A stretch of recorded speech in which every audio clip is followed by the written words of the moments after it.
I love what I'm doing. I intend to do it forever. I've been in the safety business over 40 years. I suspect someday I will die in front of a group just like this. Hopefully you're wishing the same I am, that today's not the day. That'd be cool.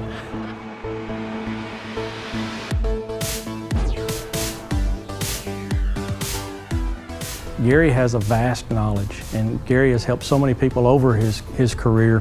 He's talked about a lot of things that kind of go over and above a lot of personal experience. That's really been enjoyable. He's real relatable. You work in a manufacturing plant and you're looking at your OSHA 300 log, used to be a 200 log when I started out, ancient years ago, 40 plus years ago. And you look at it and you said, whoa, man, 60% of our injuries are happening in the warehouse. So what do? What do you do? Fire everybody. Fire everybody in the warehouse, Arnold. Okay, maybe not that, but what do? You better get out from behind your desk and go out to the warehouse and see what's going on. And then you're going to look at the injuries that happen in the warehouse, and you're going to find out specifically where in the warehouse those happen. So in my particular case, when I did this, it was loading the trucks and the type of loading that we did. And so I worked on that. Guess what?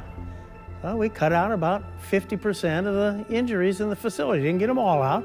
So then the next year, we were looking at the OSHA 200 log, and we said, well, it's in assembly area. These people get a lot of cuts of abrasions. But eventually what happened was there is no beacon, there's no flashlight that says this is where it's at. It's everywhere, scattered all over, and there's no one place to focus on. That's the problem. When you get pretty good at compliance, which is good, okay, now we don't have anything telling us where to go. My impression of Gary is that he's a professional, safety professional first, and generally cares about people.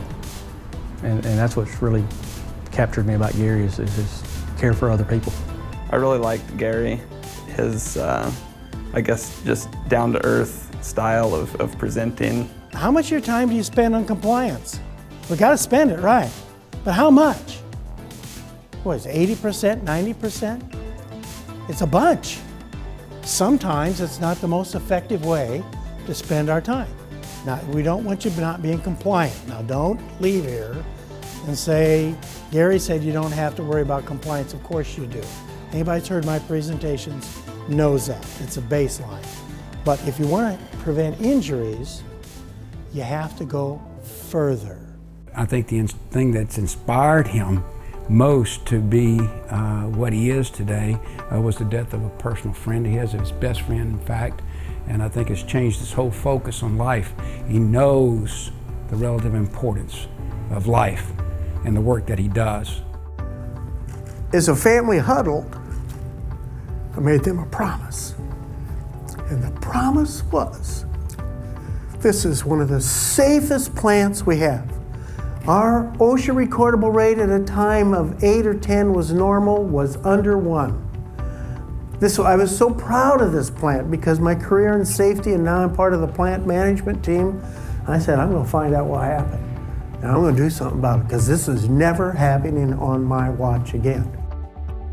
Gary comes across as a very practical guy. He's used a lot of different programs, a lot of different techniques, and it's just a process of repeating these techniques over and over until you really gain a mastery of it.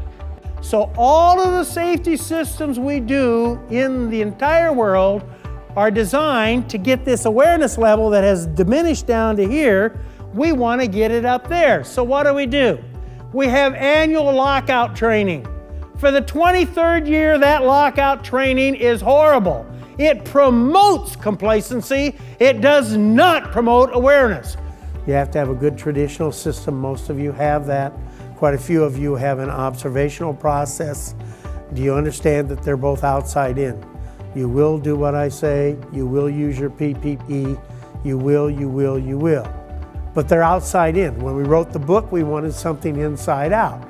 And so what we're trying to do is how can we actually tell people how to use something that's much more internal. So it's all about advanced safety skills, better safety skills. And yes, there's some responsibility that's in the piece also, but inside out is important.